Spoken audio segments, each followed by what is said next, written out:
dros ei llwybrau a thai meddwl hyd Tîr oedd ein dewinoedd ar gan yn un ar gwynt yr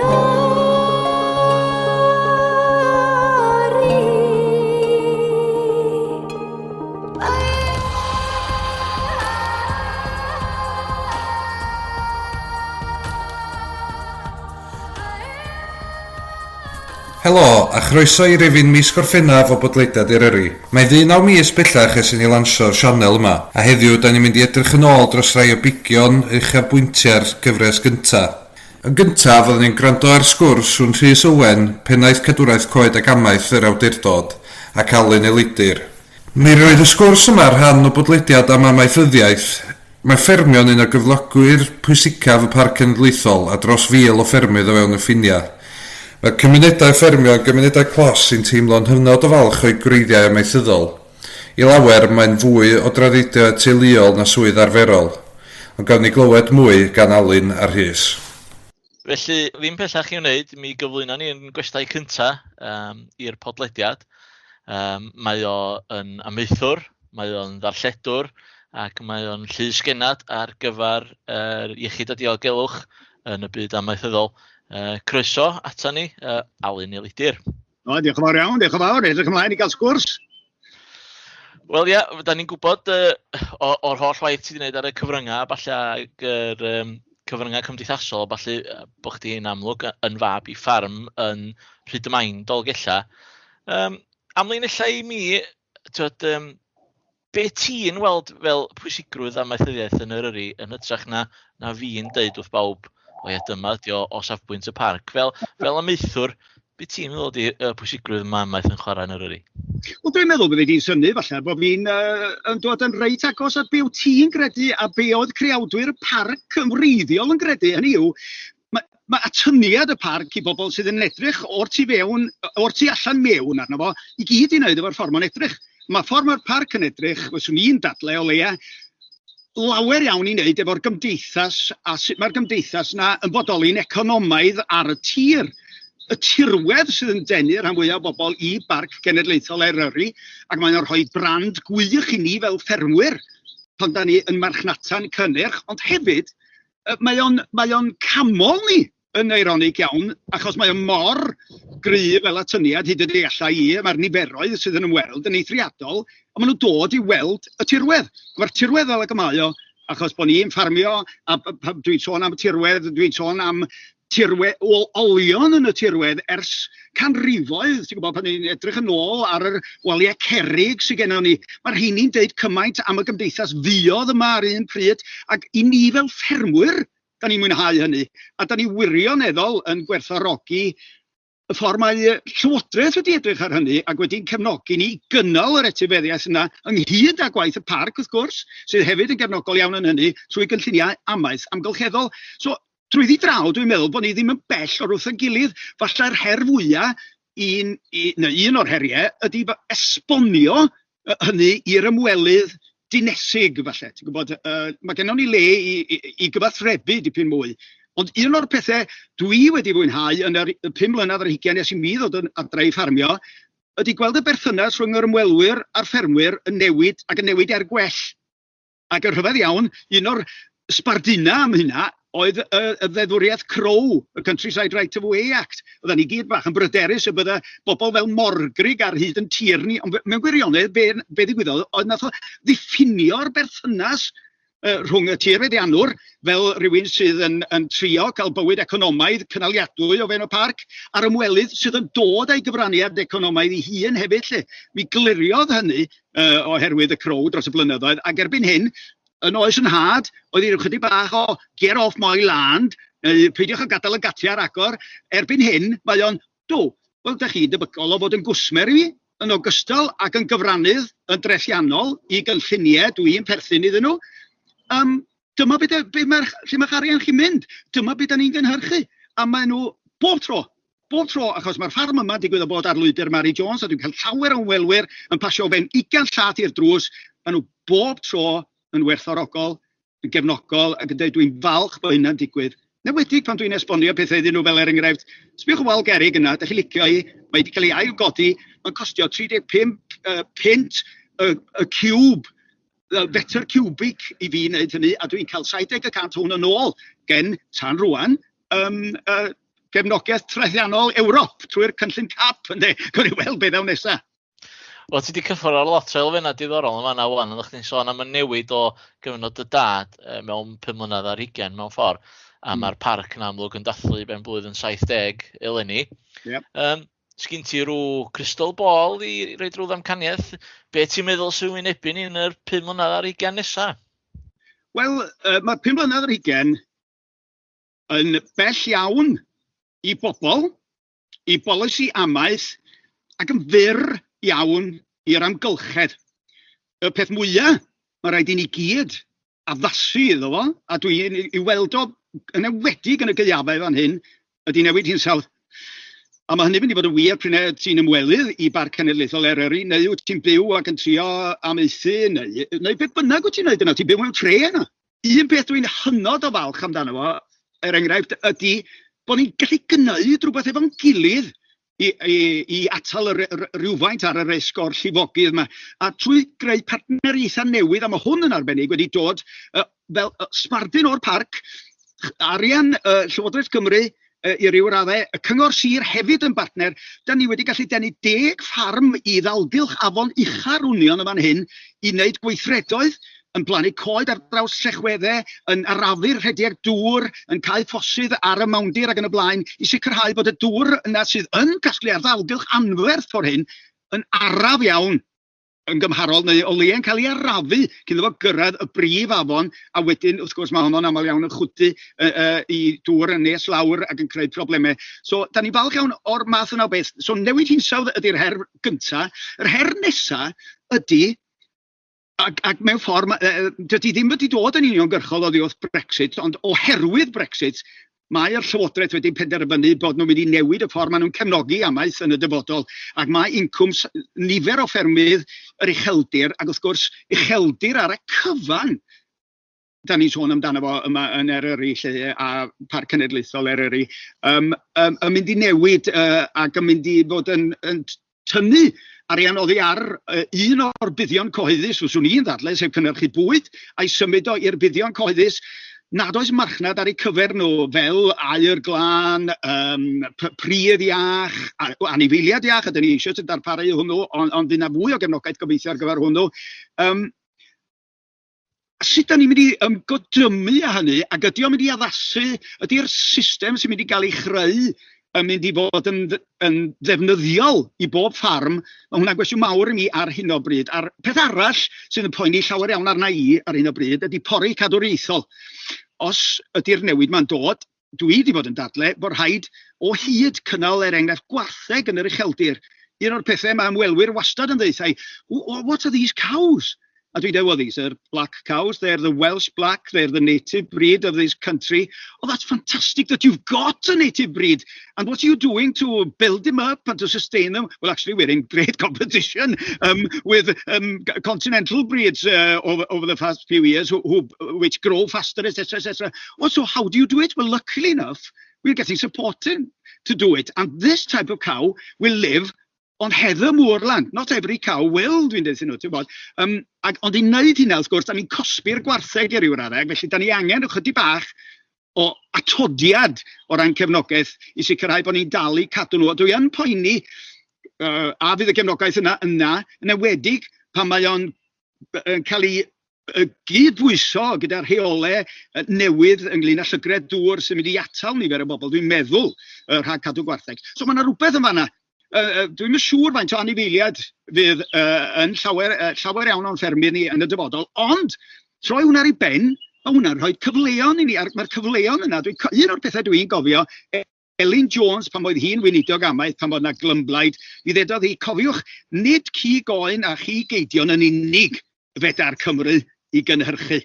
Ac mae yna gyfleon heleth a chefnogaeth heleth i ffermwyr ar un o bryd i edrych ar ffyrdd eraill o sicrhau incwm, a hynny'n gynaliadwy.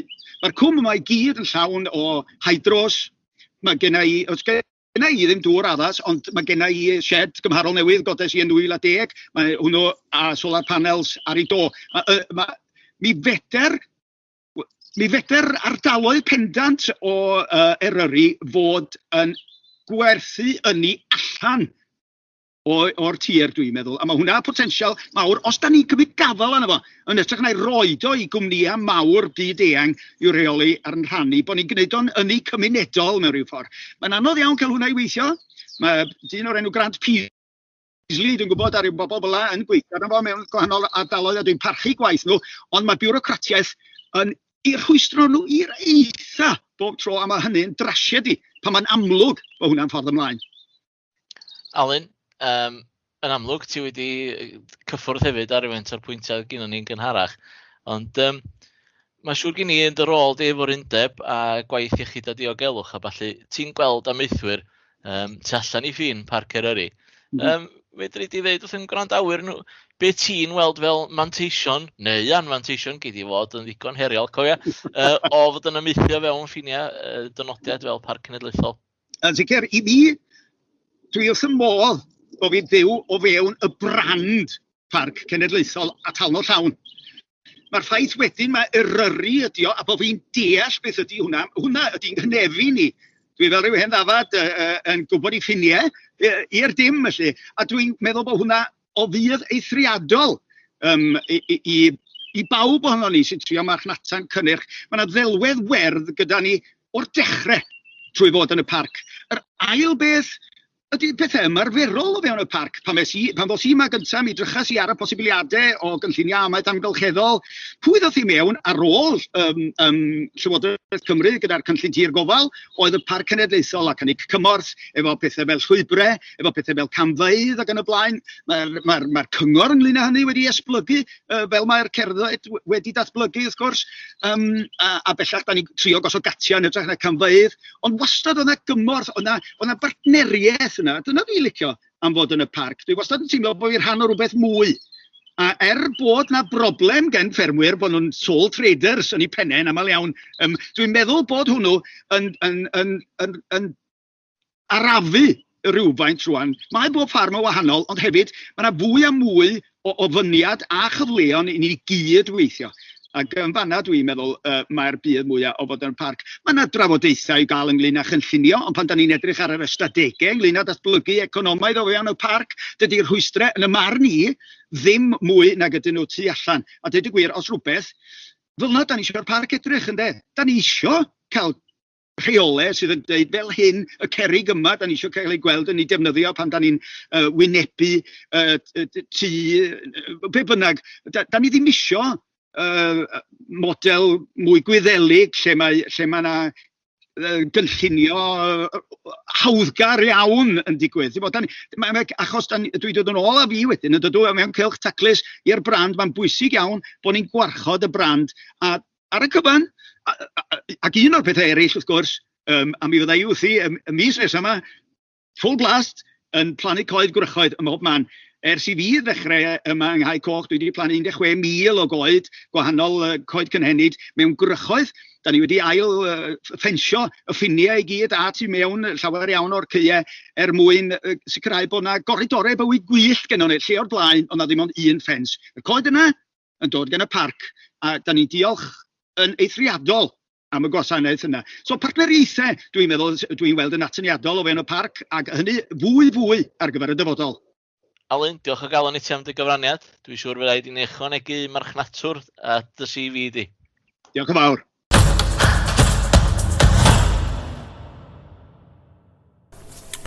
Yma yn yr awdurdod, da ni'n ofnadwy lwcus o staff sydd gyda ni, ac esiampl wych o hein yw'r wardeiniaid ardal. Yn y sgwrs nesaf, mi fyddwn ni'n gwrando ar Gwen Eiron, un o'r swyddogion cyfathrebu, yn sgwrsio gyda Rhys Gwyn, un o'r wardeiniaid ardal am fioamrywiaeth. Mae'r berthynas rhwng pobl, bioamrywiaeth a tirwedd wedi siapio be ydy Parc Cenedlaethol Eryri. Mwynhewch. Dwi'n yma rwan efo Rhys Gwyn, un o wardeiniaid ardal Dolgella, a dwi'n meddwl bod ni wedi reit saff deud mae hwn fydd y cyfweliad cyntaf wyneb ar gyfer y podlediad.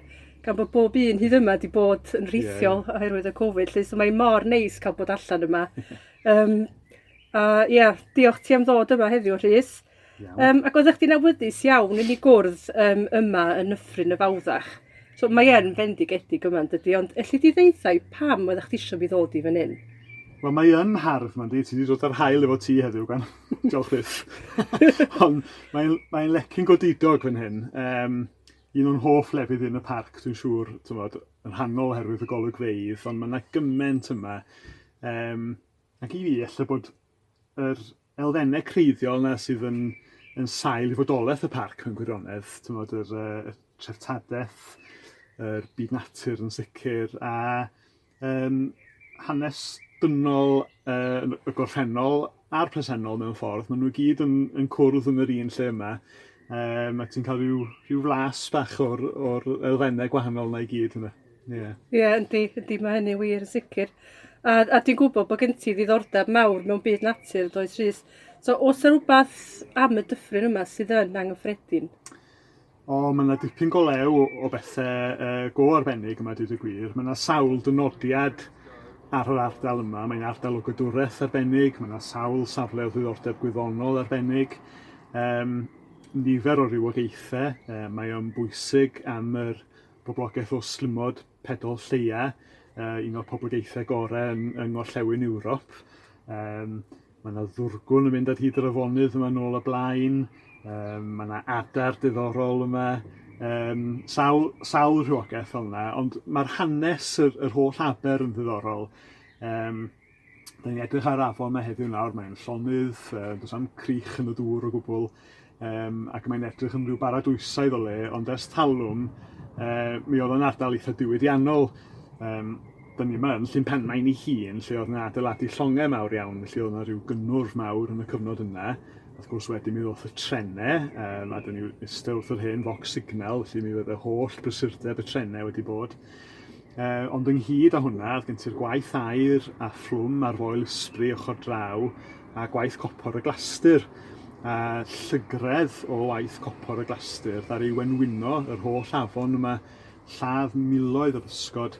Lle mae'n olwg go wahanol wedi bod ar y lle yn y gorffennol. Yn sôn am mwyn gloddio pethau fel yna, mae ochr ddaearegol y parc yn ddiddorol. Wyt ti'n gweld dipyn yn fan hyn. Dwi'n edrych draw yn y pellter yna ar y diffwys a cychwyn cromen harlech. Ond yna lot o fwyngloddio manganese yn fyna.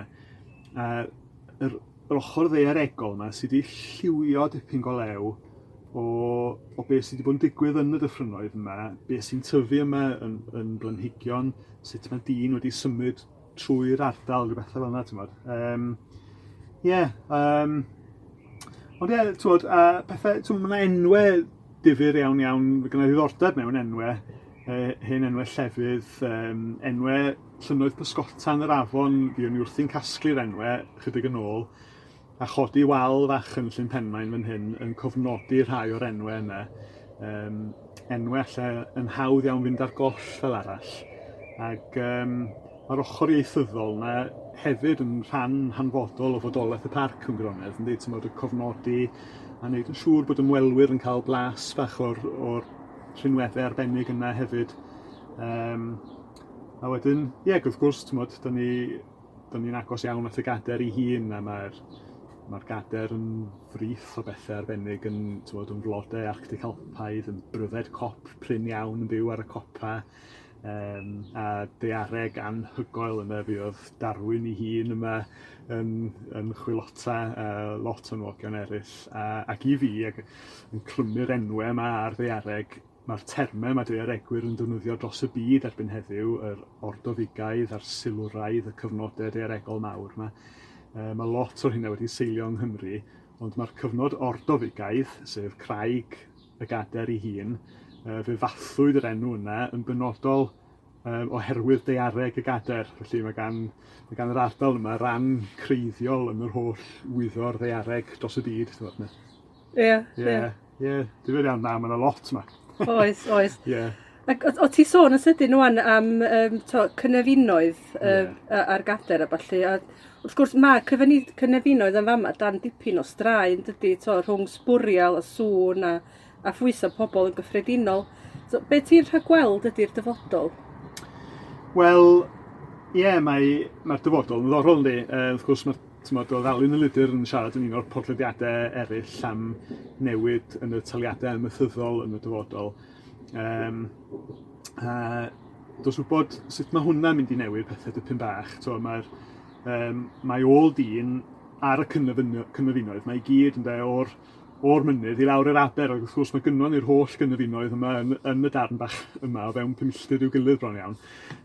Ond mae llaw dyn wedi bod ar y cyfan i gyd, a mae yna gyfnodau, wrth gwrs, o bori eitha dwys wedi bod, mae yna gyfnodau o goedwigo, mi dorri'r coedwigoedd derw yma ar gyfer llongau a gyfer y pyllau glo yn y de.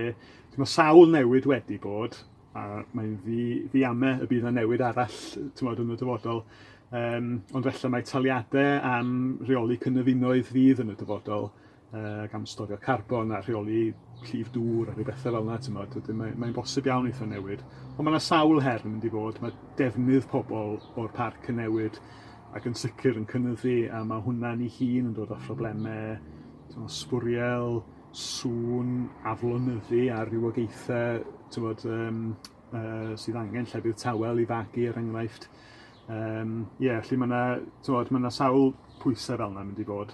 Mae'n sôn am yr iaith yn gynharach, mi fydd yna bwysau fyna, dwi'n siŵr hefyd un ffordd neu'r llall, felly mae'n bwysig iawn, dwi'n meddwl, bod ni fel awdurdod yn sicrhau bod lle'r Gymraeg yn gryf o fewn y parc.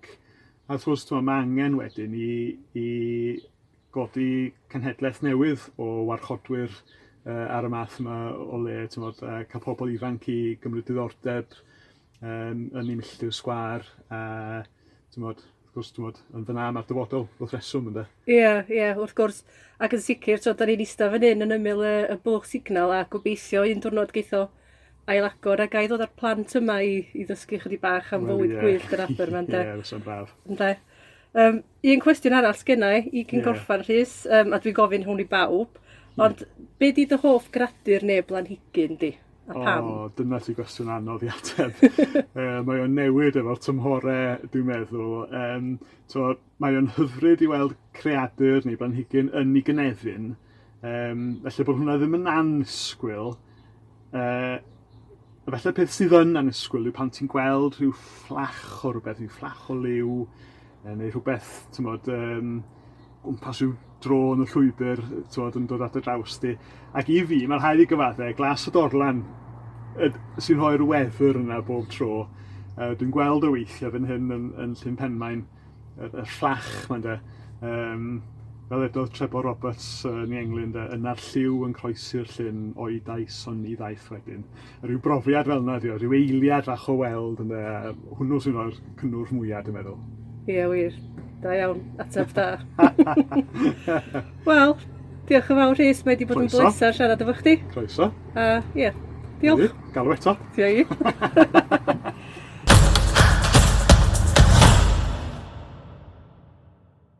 Un o'r unweddau arbennig Eryri ydy cydluniant cymunedol.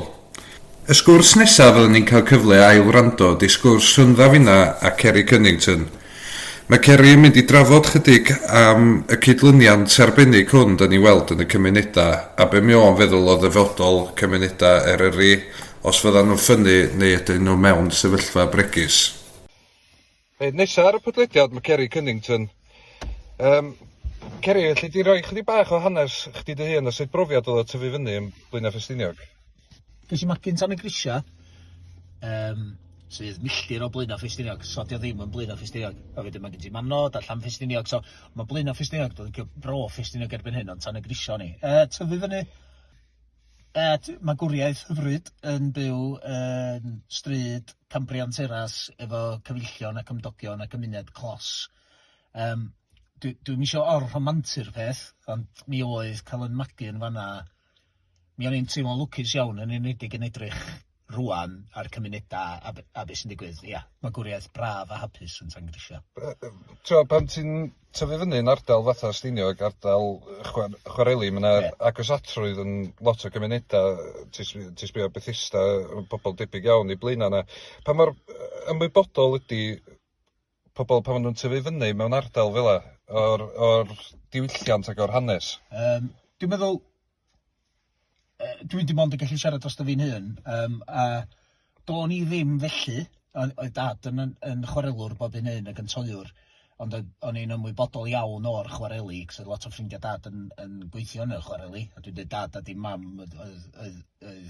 Ond dwi'n cofio mynd i wneud profiad ysgol, ac o'n i wedi gofyn i fod yn mynd i wneud gwaith theatr yn ysgol Ardydwy, ond nes i endio fyny fel, nes i cael yn lleoli fel electrician yn y chwaral. Fatha profiad gwaith o fanna. A oh my god, ond o'n i wedi gofyn i fynd i wneud theatr yn Arlach. So beth sy'n digwydd. Ond un o'r profiadau gorau mywyd i, oedd dal yr hen bus armi yma. O'n i wedi clywed o yn stopio bob bora, yn mynd allan yn tŷ yn pigo pobl i fyny o'r stryd i fynd i fyny o'r chwaral. A wedyn, un diwrnod o'n i'n ddigon lwcus cael bocs bwyd a mynd ar gefn y lori yma am bythefnos i ddal i fynd i weithio i'r chwaral. A dwi'n cofio Stan, y fforman, a neu byth yn gofio Stan.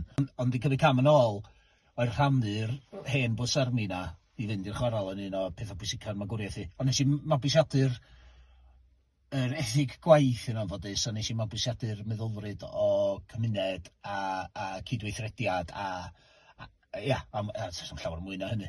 Ond hefyd y fforman Stan ar y pryd yna efo fi am bythefnos, na i byth anghofio i'w beth ti'n galw fo?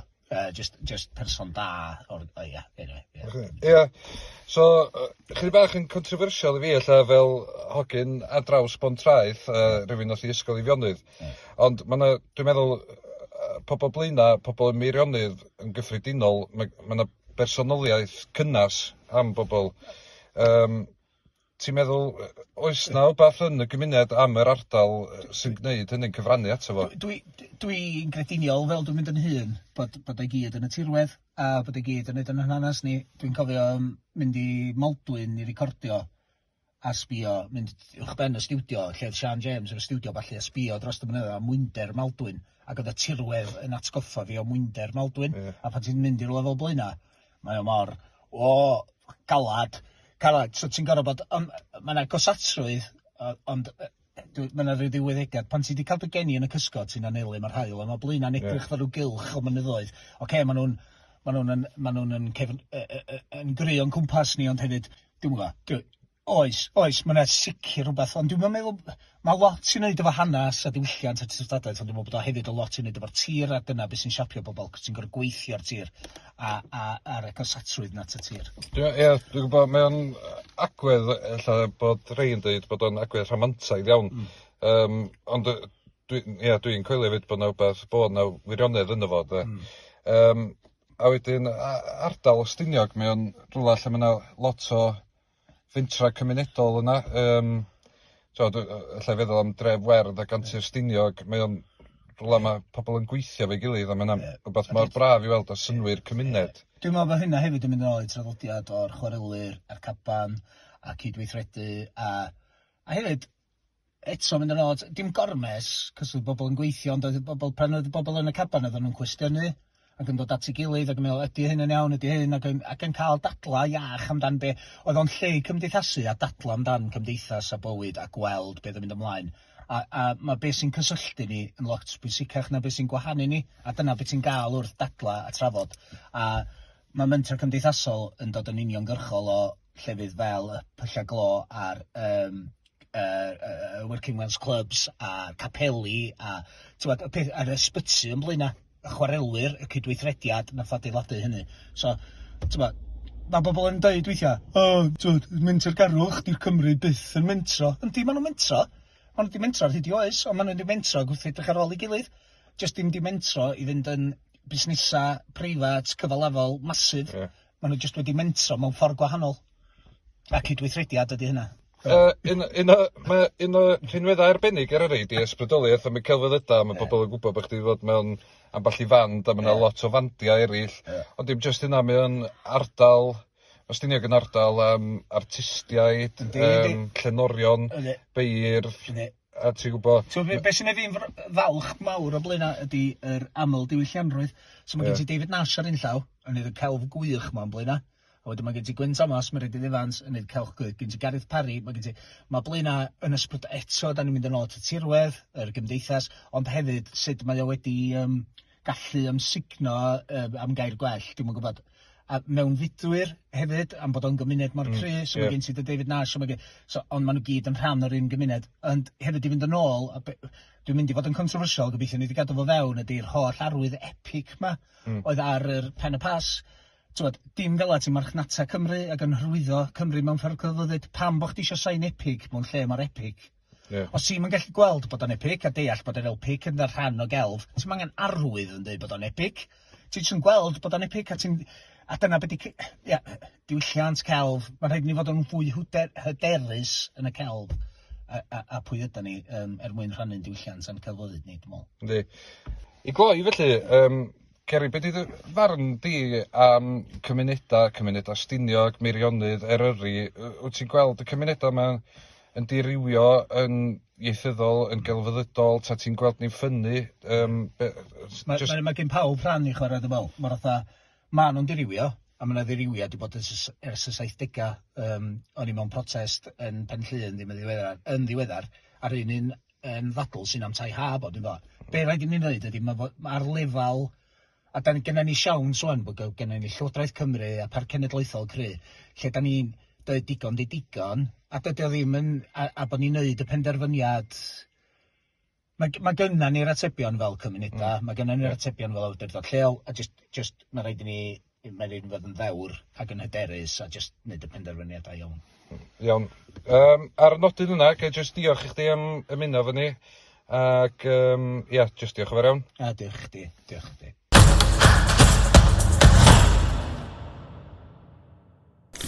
Mae'r Wyddfa yn un o fynyddoedd eiconig y Deyrnas Unedig.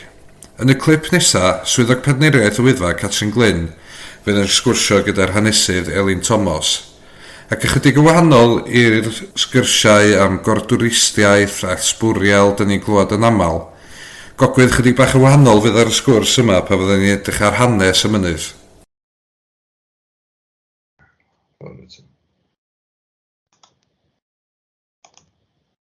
Os dwi'n siarad yn ddistaw fyd, gadwch fi wybod, cos mae hynna'n gwyn dwi'n cael gyn lot o bobl. Dwi'n cael y gwyn bod fi siarad yr hy uchel, fel arfer gen Ioan. Dwi'n meddwl dwi'n hyd yn oed gwaith efo headphones, achos mae'n neud chdi'n ddistawach, dydy, o ran... Dwi'n gwybod. Mae hwnna'n mynd eto yn gyffredin. Ok, cool.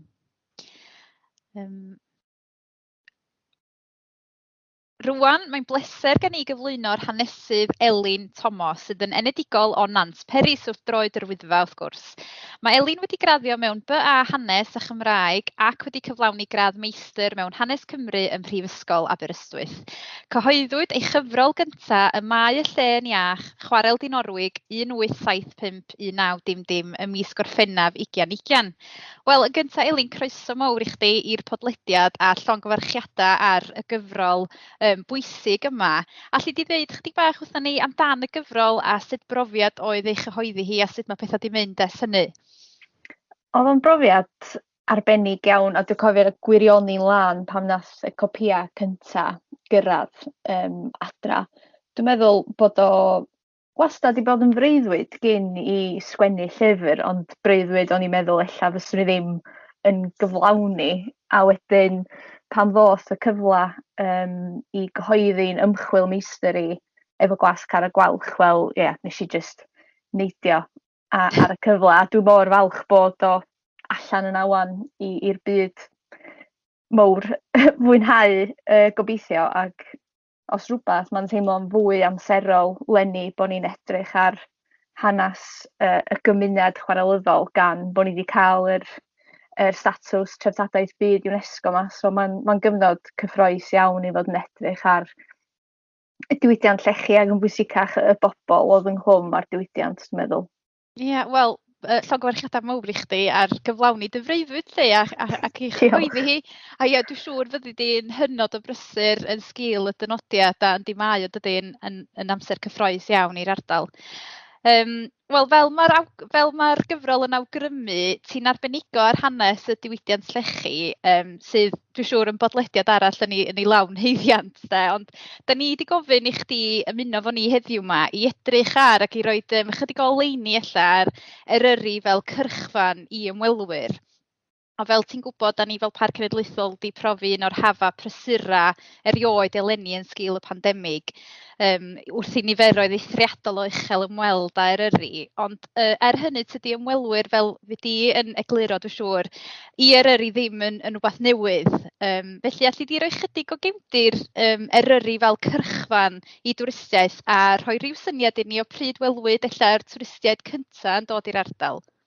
Ia, dwi'n byw yn Nant Peris, felly ia, da ni wedi gweld niferoedd aruthrol llynedd ac eleni, ond ia, dydy ymwelwyr yn heidio i Eryri ddim yn rhywbeth newydd o bellffordd, a mae'n rhywbeth sy'n digwydd ers canrifoedd mewn gwirionedd, a swn i'n deud mae'r gwreiddiau yn niwadd ddeunawfed ganrif o bosib, lle da ni'n gweld newid mawr yn chwaith a ffasiynau ymhlith y Saeson yn y ffordd maen nhw'n dehongli tir a tirwedd a tirlun.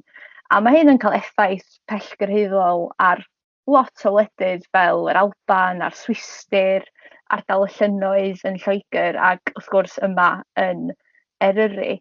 A swn i'n dweud, cyn y 19th ganrif, doedd gyn ymwelwyr, doedden nhw ddim yn edmygu y tirlun Cymreig o gwbl, ac yn arbennig o safbwynt Eryri oherwydd y natur fynyddig.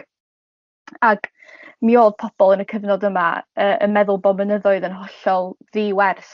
Oedden nhw'n gwneud teithio yn anodd i ddechrau. Oedden nhw'n serth, oedden nhw'n beryglus, oedd i pryddoedd yn sawl, oedd yn golygu bod tyfu cnydau yn anodd. A wedyn mi oedd na gredoa fwy dwfn hefyd ynglyn â mynyddoedd, bod nhw, o pobl yn meddwl bod nhw jyst yn weddillion o grwst y ddaear, a bod nhw yn arwydd o ddicter Duw tuag at y byd. Wedyn doedd mynyddoedd ddim yn bethau yn cael ei gwerthfawrogi o gwbl. Ond da ni'n gweld newid mawr yn y 19th ganrif, a mae pobl yn dechrau gwerthfawrogi mynyddoedd. Ac awdur sy'n cael effaith mawr ar hyn ydy dyn o'r enw Edmund Burke. Mae o'n penderfynu bod yna ddau fath o brydferthwch, sef the beautiful, prydferth, ac yr aruchel, sef sublime. A mae pethau prydferth yn bethau bach, cain, llyfn, tra bod pethau aruchel fel mynyddoedd a rheadra yn bethau mawr, bygythiol, herddiol, a mae rhywun yn gallu gweld y prydferthwch yn nhw oherwydd bod nhw'n gwneud i bobl deimlo'n ddinod mewn ffordd, ac dwi'n siŵr bod ni gyd wedi cael y profiad na o fynd i gopa mynydd yn Eryri a teimlo'n bach iawn a gweld pa mor eang di'r tirlun lle. A mae hyn hefyd, y newidiadau mae gyd yn digwydd yn ystod cyfnod y chwyldro Ffrenig a rhyfeloedd Napoleon, sy'n golygu dydy pobl gyfoethog o Lloegr ddim yn gallu fynd ar eu gwyliau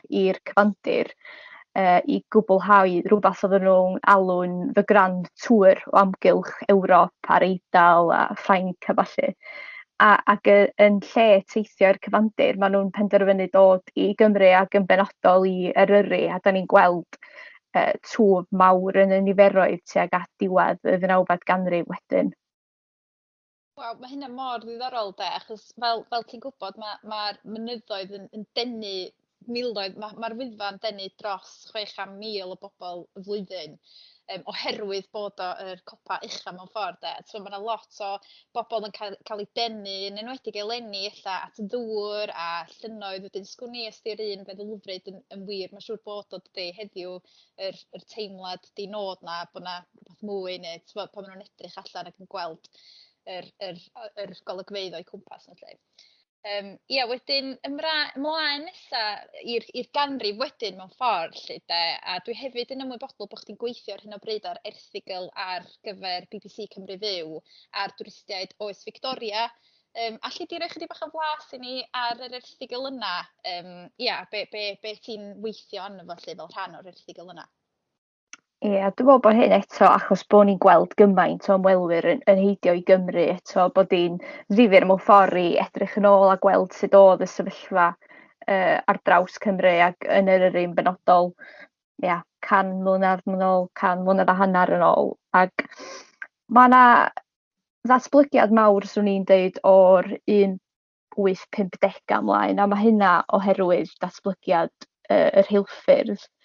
Ac mae o wir yn agor arfordir Gogledd Cymru i gyd ac yn gwneud teithio i Eryri yn rhwydd iawn i bobl o Loegr. Mae'r rheilffordd o Fangor i Lanberis yn cael ei gwblhau yn 1869 a mae hynna mewn ffordd yn agor y llifddora i doman o bobl heidio wedyn i Eryri ac i ddianc mewn ffordd o brysurdeb ac o fydreddu y dinasoedd mawr yma yn datblygu yn Lloegr oherwydd y chwyldro diwydiannol lle. Ac mae pobl isio yr awyr iach na ac isio crwydro, mae'r Wyddfa eto'n tyfu mewn poblogrwydd a da ni'n cael nifer o westau hefyd yn datblygu wrth droed yr Wyddfa. Gwestai da ni dal yn gyfarwydd â nhw heddiw fel Gwesty Victoria yn Llanberis.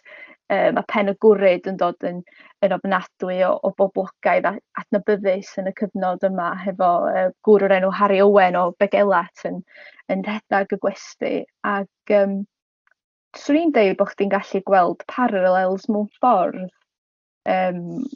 rhwng y sefyllfa da ni weld dwan oherwydd Brexit a Covid. Dydy pobl o Loegr ddim yn gallu teithio i'r cyfandir ac yn y cyfnod yma doedd pobl ddim yn teithio i'r cyfandir mor aml lle. Ac ella bod ni'n gallu gweld yr ymchwyd mae da ni'n brofi rwan bod yna rhywbeth tebyg iawn di bod 150 o flynyddoedd yn ôl o amgylch yr Wyddfa hefyd. Mae hynna eto dydi mor ddiddorol ac da ni wedi gweld y bobl ma'n heidio i gefn gwlad do oherwydd y cloi lawr yn ystod yr pandemig ac yn y blaen a bod pobl yn teimlo'r bod nhw'n nysu i gael dod i gefn gwlad bendant. Mae yn adlewyrchiad o'r hyn sydd wedi bod yn y gorffennol hefyd dydi. Felly ymlaen rwan a poblwch chdi gyda llaw efo'r erthygl yna fydda ni'n edrych ymlaen i'w darllen hi'n neidgar. A ti di crybwyll tren do, dwi'n meddwl fedra ni'n ella sôn am yr hanes yma'n benodol o ran twristiaeth i Eryri ac yr Wyddfa'n benodol heb grybwyll tren bach yr Wyddfa. Alli di ddeud sydd yn dathlu di uffen blwydd eleni yn 125 oed gyda llaw ac yn atyniad eithriadol boblogaidd. Alli di ddeud chydig bach wrthon ni am hanes y tren a pam fod y tren bach mor greiddiol i stori'r Wyddfa lle? Mi nath y tren bach ddathlu uffen blwydd yn 125 mlwydd oed nôl mis Ebrill yn ystod y Pasg. A ffordd yn rhywbeth mi oedd Cymru o amgylch ardal yr Wyddfa ac ar draws Prydain mewn gwirionedd wedi bod yn trio i gyflawni ers 30 mlynedd. Munud nath nhw lwyddo i agor y lein o Fangor i Llanberis, oedd pobl yn meddwl wedyn ar cam naturiol nesaf oedd cario'r lein ymlaen i'r copa. Ond mi oedd o'n broses hir a mi nath o gymryd cymaint amser yn benna achos doedd Ashton Smith, sef perchenog chwareldy Norwig a ystad anferthol y feunol wrth ymyl Bangor. Mi oedd o yn berchen ar ddarna helaeth iawn o'r Wyddfa ac doedd o ddim yn fodlon rhedag lein i'r copa. Oedd o'n teimlo bysa hynna yn difetha harddwch naturiol yr ardal sydd yn ffordd fodern iawn o feddwl nôl yn yr 1870, swn i'n deud. Doedd o ddim yn teimlo bod o'n rhywbeth cadarnhaol i wneud. Ond wedyn yn yr 1890 mi nath na bobl dechrau sôn am redag lein o Rhydri i'r copa yn hytrach na o Lanberis, ac mi oedd Ashton Smith yn gwybod bysa hynna'n cael effaith negyddol ar ei denantiaid o'n Llanber, ac ella'n disodli Llanberis fel pentra'r Wyddfa. Wedyn mi nath o newid i feddwl mewn ffordd a rhoi y caniatad i'r cwmni Snowdon Mountain yn tram railway i agor y lein lle. A maen nhw'n dechrau'r gwaith ym mis Rhagfyr 1894. Maen nhw'n i gwblhau o mewn 4 mis ar 10 sydd yn syfrdanol mewn ffordd, achos oedd o'n golygu bod nhw wedi gorfod gweithio drwy 2 ua calad. A dwi'n gwybod yn iawn pa mor galad mae gaea'n gallu bod yn ardal Llanber a Nant. Ac oedd o'n brosiect pensaernïol a periannaeth anferthol, a mi nath o gostio dros 60,000 yn eu harian nhw sydd ddim yn bell o 7 miliwn yn yn harian ni heddiw. Ac ia, maen nhw'n cwblhau'r y lein yn fuan yn 1896 ac yn rhedag y tren cyntaf i'r copa ar ddyllun y Pasg. Mor ddiddorol eto, o ran penderfyniadau sy'n cael ei gwneud, a mae gwaddod y penderfyniadau yna i gweld heddiw yma, mae o'n ofnadwy o ddiddorol. Wel, diolch yn fawr i chdi, Elin, am y sgwrs, dwi wir di mwynhau. Felly, jyst yn ola, be di dy gynlluniau nesaf di, wan? Be sgyn ti ar y gweill? Osa gyfrol arall ar y gweill, neu be di dy gynlluniau di? Does ddim cyfrol arall ar y gweill ar y funud, ond dwi yn mwynhau sgwennu, dwi wedi bod yn sgwennu erthyglau reit gyson i BBC Cymru Fyw leni, a mae'n neis rhoi pethau allan na sydd yn reit accessible gobeithio, a fedrith pobl fwynhau pytiau bach o hanes. Ac ia, mae gennym fi gyfres hanes newydd yn dod allan Chwefror blwyddyn nesaf ar Radio Cymru, fydd yn edrych ar 8 o ferched rhyfeddol oes Victoria yng Nghymru. A mae'n ambell un efo cysylltiadau'n agos iawn at Eryri a Gogledd Cymru hefyd. Gret, so fydden ni'n edrych ymlaen i gael clywed yr rhaglen yna hefyd. A dymuniadau gorau i chdi efo dy holl waith, a mae o wir di bod yn bleser cael dy gwmni di, i fynd o dan groen y mynydd eiconig yma, da ni'n weithio arno fo ac yn ei fwynhau o. Felly gobeithio y cawn ni dy gwmni di eto ella fuan i drafod rhywbeth arall o fewn ardal Eryri. Diolch. Diolch. O, gret, Elin. Diolch yn fawr iawn. Diolch. Dwi'n yn siŵr iawn os ydych chi'n dweud, wel, blwyddyn a hanner, dwi'n bod yn gwybod.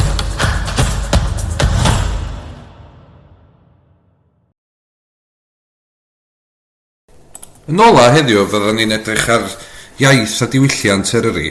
Mae'r tirwedd syfrdanol wedi ysbrydoli celfyddyd o bob math ers cyn co. Does dim rhyfedd bod artistiaid o bob cwr o'r byd yn mynd ati i bortreadu ehangder tirwedd Eryri ar gynfas mewn can ac mewn barddoriaeth. Dafydd Owain sy'n sgwrsio to hyn, gyda'r cerddor Gwilym Rhys. Croeso i rifin arall o bodlediad Eryri. Dafydd Owain ydw i a dwi'n reolwr cynnwys y brand yn awdurdod Parc Cenedlaethol Eryri. Un o'r pethau arbennig am Eryri ydy hanes a threftadaeth yr ardal. Wrth fynd o amgylch Eryri, da ni'n gallu gweld olion diwydiant wedi creithio'r mynyddoedd ac mae adfeilion hanesyddol i gweld wedi dotio ar hyd y lled y dirwedd. Mae Eryri jyst yn un o'r llefydd na lle mae modd gweld a profi cyfoeth o hanes a threftadaeth. Ond oes na ffynonella eraill lle gallwn ni brofi trefdadaeth yr ardal? Oes na ffynonella lle gallwn ni bron bod clywed hen leisiau Eryri? Mae Gwilym Rhys yn gerddor, cyfansoddwr ac yn ymddiddorwr mawr mewn hen ganeuon gwerin a hen faledi. Dwi'n ffan mawr o gerddoriaeth fy hun a un o'r pethau dwi'n ei fwynhau fwyaf am hen gerddoriaeth werin ydy'r llais mae'r gerddoriaeth hwnnw yn ei roi i hen leisiau'r gorffennol, ond yn bwysicach fyth hen leisiau cyffredin y gorffennol. Fel rhan am gwaith yma yn yr awdurdod, nes i ofyn i Gwyl os oedd yn gyfarwydd efo unrhyw ganeuon o'r fath oedd yn deillio o ardal Eryri. Pleser mawr felly oedd gweld fod yna gymaint o gyfoeth i'w gael. Ffarwel I waith y penryn, lle res I gynt yn llafn. Dwi'n casglu'r celfin do cyn o chwaral cael braich y cafn. Welidi, welidi, mari fach, welidi, welidi, mari fach. Welidi, mari anwyl. Ffarwel i'r cyn a'r morthwl, billion caib ar rhaw. Dwi henno'n cadw nos, wyl ni ddeiant mwy im llaw. Welidi, welidi, mari fach, welidi, welidi, mari fach. Welidi, mari anwyl. Ffarwel i'r trwsys fustion, a'r hen got oel yn awr, a'r tin bach bwyd gwirffeddlon, a'r sgidia hoelion mawr. Welidi, welidi, mari fach, welidi, welidi, mari fach. Welidi, mari anwyl. Ffarwel i'r graig a'r pwncia, a'r llwch y talcian mawr, rwyf a megis yn tan myned ar ei lawr. Welidi, welidi, mari fach, welidi, welidi, mari fach, welidi, mari anwyl.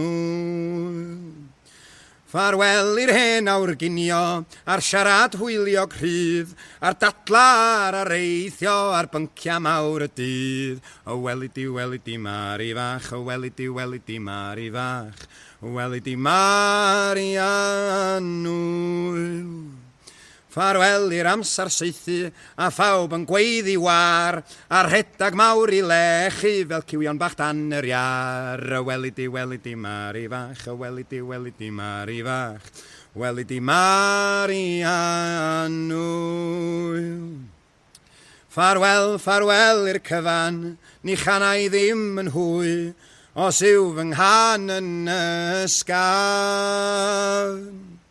Mae'n nghalon bron yn ddwy, welidi, welidi, mari fach, welidi, welidi, mari fach, welidi, mari anwyl.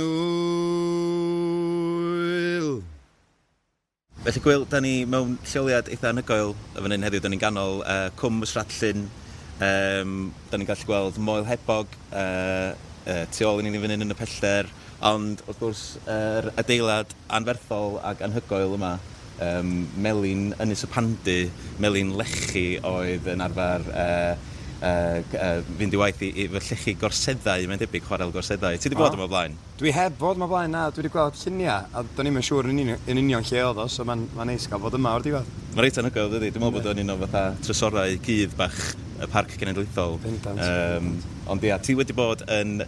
Wel, ti'n gwneud chydig o ganeuon efo ni heddiw, hen ganeuon sydd beth swn i'n gallu disgrifio yn ymwneud efo Eryri, a ti newydd recordio un can I mewn yn yr adeilad yma. Ti eisiau sôn o fi chydig bach amdan y gan hwnnw? Do, ie, ni'n chwilio am ganeuon oedd efo rhyw gysylltiad efo'r ardal Eryri ac ardal lle mae'r parc wan.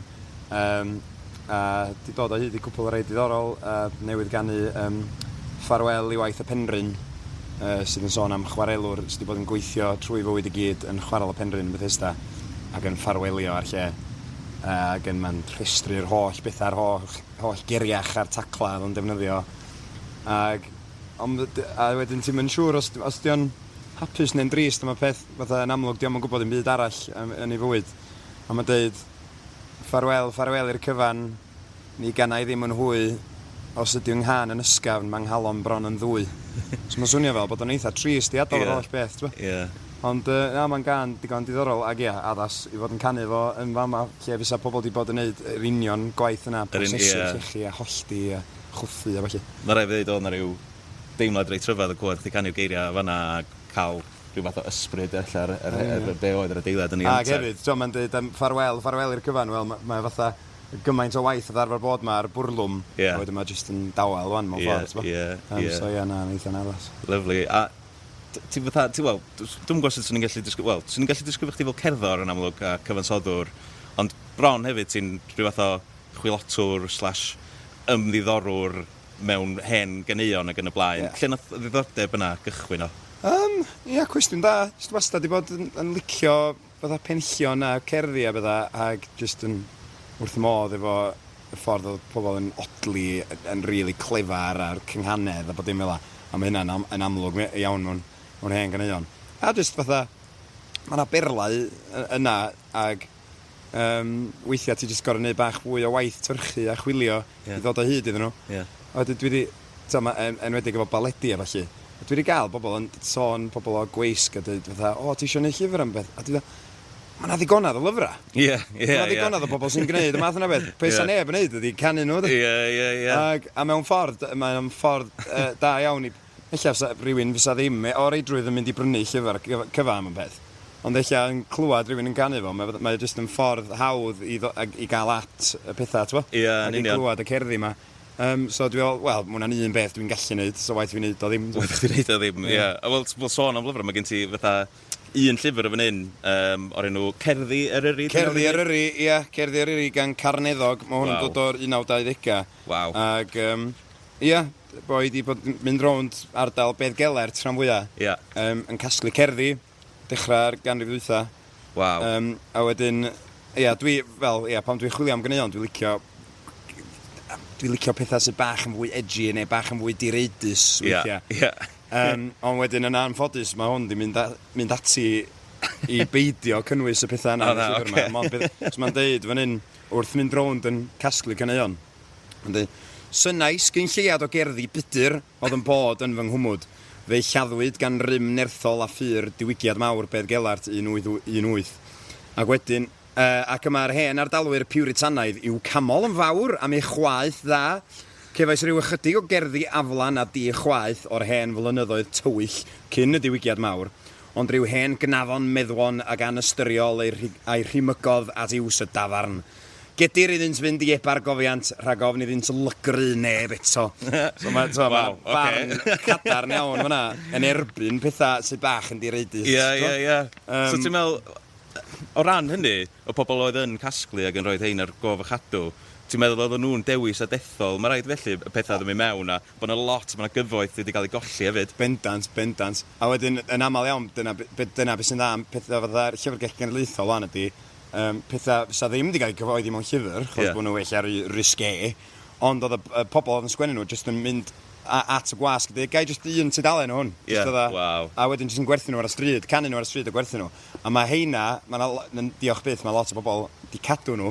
A wedyn mae'r llyfrgell Ioan di bod yn sganio nhw at yn lluniau nhw a roi nhw fyny ar y we.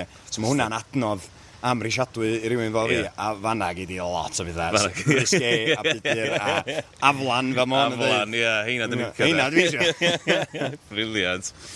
Hefo'r hen ganeuon ma, beth ti'n meddwl da ni'n gallu ddysgu ohonyn nhw am, wel, Eryri fel tirwedd, pobl Eryri ac yn y blaen, beth sy'n ei ddysgu nhw o heddiw lle? Dwi'n meddwl mae'n ffordd o sbio ar, fedrwn ni sbio ar yr adeiladau ac y pethau cadarn a pethau da ni'n gallu dwtsiad heddiw sy'n rhan o treftadaeth a hanes yr ardal. Ond hefyd mae hain yn rhan ohonyn nhw, mae o'n yn ddarlun o sut o pobl yn byw, sut o bobl yn meddwl, be oedd ei barn nhw ar bethau yn wleidyddol, yn newidiadau yn dod i'w bywyd nhw. A mae o'n ffordd dda yn enwedig i gael llais y pobl eich mwy cyffredin, yn trach na fydda lleisia, yr papura newydd a'r wleidyddion a bydda. Mae caneuon a cerddi oedd yn cael ei adrodd ar lawr gwlad yn ffordd da i glwad meddylia y bobl gyffredin, Ag mae hwnna'n, i fi, mae hwnna'n adnodd, mae fwy na jyst yn gerddorol. Mae o fatha yn adnodd hanesyddol o bwys, dwi'n meddwl. Bendant, achos dwi'n meddwl, wrth i fi rando ar y geiriau, dwi'n sylweddoli bron pa mor llythrenol ydyn nhw rhywsyd, os ni'n gallu disgrifio nhw fel ydyn nhw, dwi'n lot o fetafor a rhyw greu llun neu darlun yno fo. Maen nhw'n mynd i'r pwynt go iawn a maen nhw lot o hwyl a hiwmor yno fo hefyd sydd yn bendant, dwi'n meddwl, yn helpu i ni cael darlun lot gwell o sut oedd bobl yn meddwl ac yn... Wel, oedd na rai yn nhw'n lot fwy clefar neu gilydd. Oedd yna wir. Yn defnyddio metaphors a weithiau fel double entendres ac yn chwarae ar eiriau. Ond fel ti'n dweud, mae'n rhai just lot fwy to the point a dweud i fel mai. So mae'r amrywiaeth yna yn diddorol fyd. Ond dwi'n meddwl mae'na fyd, fel ti'n dweud, mae'na fyd i ddarganfod na. Dwi'n just yn dechrau tyrchu mewn. Just yn dechrau, tip of the iceberg. Wel, ti'n mynd i canu can arall yn un rhywbeth mlaen? Ti'n sôn chydig bach am hwnna ni? Ie. llinell gul Eryri. Mae'n sôn am y tren, tren ucheldir Eryri, sydd yn mynd o Gaernarfon i Porthmadog, dwi'n meddwl, yn mynd trwy'r parc. Gath ei agor yn eitha hwyr, ddim tan yr 1920au, gath ei agor. A dwi'n meddwl yn cario cymysgedd o, fel mae'n cael ei ddefnyddio rwan, fydda twristiaid. Fwy na dim, pobl oedd yn dod i Eryri, mae yna twristiaid i bod yn dod i Eryri ers ganrifoedd, ers yr 19th ganrif cynnar. A wedyn mae'r gan yn rhyw fath o can o fawl i'r tren, ond mae hefyd yn sôn am y fatha o'r twristiaid mae'n dod wan, a does am lot di newid mewn ffordd. Ond mae o hefyd yn sôn am y ffermwyr yn mynd i'r farchnad ac yn trafod reis, da ni'n mynd i heicio prisio ma fyny, ta fe. Waw! So mae'n digon diddorol, de. A hefyd mae'n sôn am y lle, mae'n mynd trwyddo fo. So mae'n gan digon diddorol. Dwi'n falch bod fi wedi dod o hyd i ddod mewn ffordd. Ac mae hwnna yn dod o'r llyfr yma, Cerddi Eryri. Fantastic. Lovely. A just yn ola, Gwyl, ti'n casglu'r stwff yma gyd, ond hefyd ti'n cyfansoddi'r stwff dy hun, a ti'n berson sy'n enedigol o fethal, a gallu gweld mynyddoedd Eryri o lle ti wedi cael dy enni, lle ond ti bellach yn byw hefyd yn Dyffryn Ogwen jyst ar gyrion y parc, neu'n rachub. I chdi fel cerddor ydy lle ti'n byw yn dylanwadu lot ar beth ti'n sgwennu a pa fath o gerddoriaeth ti'n sgwennu? Yndi, swn i'n meddwl. Enwedig, os mae yna ganeuon neu... Wel, os dwi'n sgwennu rhywbeth newydd yn di bendant, mae'r tirwedd ac yr ardal lle ti wedi tyfu fyny ynddo fo, mae o bendant yn gadael ei oel unai yn llythrenol ar y geiriau, neu lle bach mwy is-ymwybodol. Yndi, a jyst, fatha, dwi yn fwy dyddi yma, dwi'n gwerthfawrogi fatha'r llefydd dyn ni dal efo, lle ti'n gallu dianc o'r byd. Ac, dwi'n meddwl mae o, eich weithio'n amlwg o weithio llai amlwg, ond fydd o wastad yna yn beth ti'n greu os ti'n gael dafagu yn y fath le, dwi'n meddwl, bendant. Bendant, lyfli. Wel, diolch yn fawr iawn, Gwyl. Diolch am rannu bob dim yn nifio. Croeso tad. Roedd hi wedi bod yn braf iawn cael sgwrsio efo Gwyl a chlywed rhai'r caneuon roedd o wedi dod ar ei traws. Un o'r pethau nath fy nharo i fwyaf am y gwaith yma efo Gwyl oedd faint da ni'n gallu ddysgu o'r hen ganeuon y cherddi yma am bobl gyffredin yr ardal. O meddylfryd a bydolwg y pobl, eu hiwmor nhw, eu bywyd dydd i ddydd nhw, hyd yn oed eu barn nhw ar Eryri. Mae'r holl beth yma i gyd i'w clywed yng ngeiriau'r caneuon. A rhan mawr o waith awdurdod Parc Cenedlaethol Eryri ydy gwarchod a dathlu'r hyn sydd yn gwneud y Parc Cenedlaethol mor arbennig. A mae'n amlwg i mi fod y cerddi a'r caneuon sydd yn deillio o'r ardal yma yr un mor werthfawr a'r cestyll hanesyddol a'r adfeilion o ddiwyddiannol sydd dal yn sefyll ar draws y tir. Dwi wrth fy modd yn canu yn dwyr, i linell gul Eryri yn dwyr. Mae hon yn rheilffordd hynod, a'i golygfeydd yn hyglod, mae pawb amdani'n gwybod yn diwyr, i'r byd mae yn rhyfeddod yn diwyr. Daeth bro y bedd i sylw gyda'r tren, i ganol byd a'i dwrw gyda'r tren. Rhaid dim ond mynd i'r stesion, ceir ticad i Gaernarfon, i Lundan a Manceinion, ar y tren, ar y tren, ac i New York nôl y Sion ar y tren. 10,000 a mwy o Saeson ar y tren, a rhai dicsio'n dafyddion ar y tren. Fe weli rhain yn dotio ar olygfeydd yr henfro drwy'r ffenast wrth fynd heibio ar y tren, ar y tren. Gan ddi ystyru'r Cymro ar y teren. Daw ffermwyr bro Eryri ar y tren, i'r farchnadau basgedi ar y teren. Gan drefnu ar ei siwrna, pa faint fydd pris yr wya, a'r menyn yn y siopa ar y tren, ar y teren. bydd pawb am y pris i'ch ar y teren. Mae llawer llecyn enwog ar y lein, rhwng dinas a ffordd madog ar y lein. Ceir gweld yr wyddfa gribog, y cnicht a'r moelwyn llethrog, lli glaslun a'r bwlch enwog ar y lein, a stesion hafod gregog ar y lein.